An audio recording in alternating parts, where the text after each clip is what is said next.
Goal లేకుండా business చేస్తే ఏమైంది? అందుకని అందరూ గోల్ పెట్టుకోవాలి. ఇప్పుడు నువ్వు రిటైర్ పర్సన్ నీకు 100 కోట్లు ఉన్నా సరే ఇక్కడ ఒక గోల్ పెట్టుకోవాలి. డ్రీమ్ ఉండాలా లేదా? నాకు కారు ఉంది, బంగ్లా ఉంది, ఇల్లు ఉంది, భూమి ఉంది, ఓవర్కి యాడ్ చేస్తే ఏం రాదు.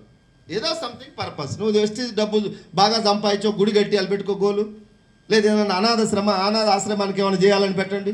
ఏదో సంథింగ్ నీకు ఏది ఇంట్రెస్ట్ ఉంటే అది. అవునా కాదా? గోల్ అయితే పెట్టుకోవాలని చెప్తున్నాడు. ఆమె మాట్లాడిన తర్వాత చాలామంది ఇప్పుడు గోల్ పెట్టుకుంటున్నారు. అంతకుముందు నాకెందుకు రిటైర్డ్ అయిపోయినా, నాకు మనవాళ్ళు సెటిల్ అయిపోయినా, నాకు అంతా అయిపోయింది, నాకెందుకు ఏదో టైం పాస్ లాగా అనుకున్న వ్యక్తి కాస్త ఈ లక్ష్మమ్మ మాట్లాడి ఇప్పుడు గోల్ పెట్టుకుంటున్నారు. గోల్ పెట్టుకోకపోతే ఏమవుతావు చెప్పాలా? ఖచ్చితంగా అయిపోతాయి. వెస్టీజ్ కూరగాయలు అమ్ముకుండేవా, చదువు లేనావా, డబ్బా ఫోన్ పట్టుకున్నావా, ఇలా 50,000 తీసుకొని డిసెంబర్ చేలో 1,00,000 నాది అంటుంది. ఎలా వచ్చిందావా? టీం.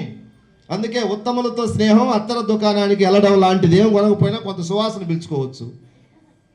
లక్ష్మమ్మ వచ్చి ఎక్కడ పడింది? అసోసియేషన్లో పడింది. వందల వేల మంది లీడర్ల మాటలు విని ధైర్యం వచ్చింది.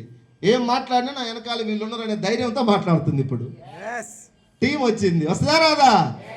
ఆమె కూరగాయలు అమ్ముకునే ఆమె కింద ఇప్పుడు ఒక ఎస్ఐ వచ్చిండు. రిటైర్డ్ ఎస్ఐ ఒక ఆయన, ప్రజెంట్ డ్యూటీ చేసే ఒక ఎస్ఐ. 2-3 ఎంటెక్లు, బీటెక్లు, సాఫ్ట్వేర్లు అందరూ వచ్చినప్పుడు ఆమె టీంలో. సో మ్యాన్ పవర్ వచ్చింది, బిజినెస్ వెళ్ళిపోయింది. ఇప్పుడు 1,00,000 కారు వచ్చి ఎట్లుంటుంది సార్ ఆమెకు?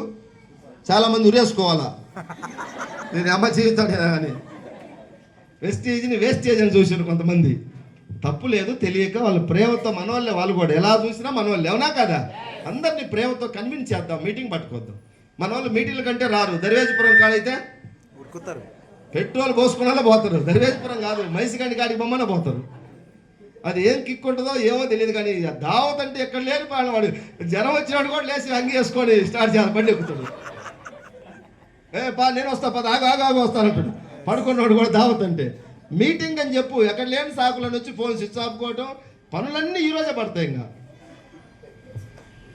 టైం రావాలి దేనికైనా. అవునా? మా టైం వచ్చింది, మేము ముందుకెళ్తున్నాం. మీరందరూ కూడా కలిసి మా జర్నీతో కలిసి ముందుకెళ్దాం.